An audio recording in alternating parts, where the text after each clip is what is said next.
जिन लोगों ने हमारी आयतों से कुफ्र किया उनको हम अनकरीब आग में दाखिल करेंगे।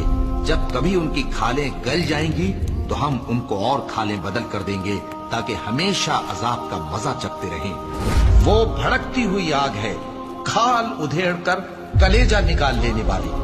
वो उन लोगों को अपनी तरफ बुलाएगी जिन्होंने दीन हक से एराज किया और मुंह फेर लिया। मैं अनकरीब इसको सकर में दाखिल करूंगा और तुम क्या समझे कि सकर क्या है? वो ऐसी आग है कि न बाकी रखेगी और न छोड़ेगी और बदन को झुलस कर सियाह कर देगी। हुक्म होगा कि इसे पकड़ लो, अब इसे तौक पहना दो, फिर दोजख की आग में इसे झोंक दो, फिर जंजीर से जिसकी लंबाई 70 गज है जकड़ दो। और कहेंगे अगर हम सुनते या समझते होते तो दोजखियों में ना होते। बस वो अपने गुनाहों का इतराफ कर लेंगे